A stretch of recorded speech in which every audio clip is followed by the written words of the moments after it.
écouté, moi ce que j'ai trouvé assez intéressant, c'était un peu le parallèle qui a pu être fait entre la biodiversité, dont le besoin de préservation paraît évident maintenant à tout le monde, et la diversité culturelle qui effectivement paraît tout aussi importante en termes de développement. Enfin, on a pas mal fait le lien entre biodiversité et diversité culturelle et l'intérêt de conserver en parallèle ces diversités en termes de développement durable.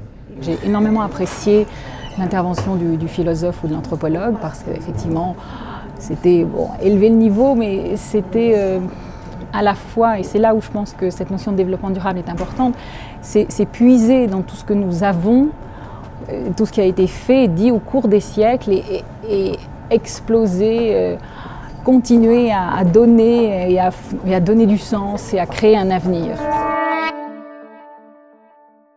Indéniablement, je pense, puisqu'on a une vision maintenant qui est quasiment microscopique de tous les peuples, toutes les cultures qui existent de par le monde.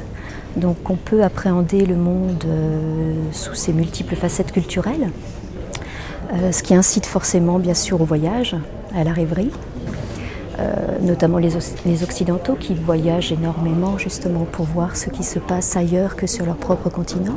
C'est vrai qu'aujourd'hui, on est dans un foisonnement d'informations qui n'est pas forcément recoupé et qui nous oblige à avoir sans arrêt une critique sur les informations qu'on nous donne, et c'est pas forcément évident.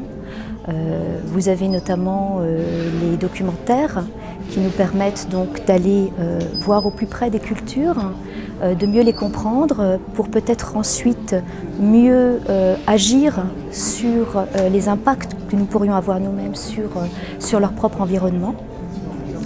Maintenant, est-ce que ça a modifié la représentation qu'on avait du monde?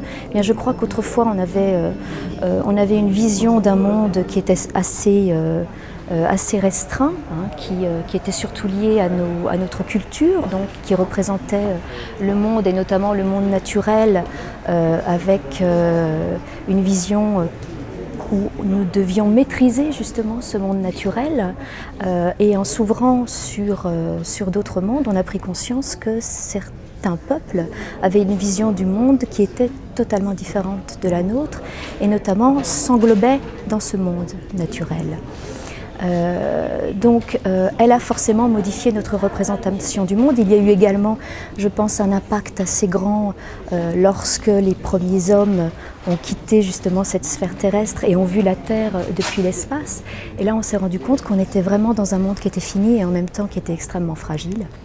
Et là le concept de biodiversité a pris toute son ampleur. Et de là, effectivement, la nécessité de se dire nous sommes dans un monde qui est fragile et dans un monde que nous devons impérativement protéger.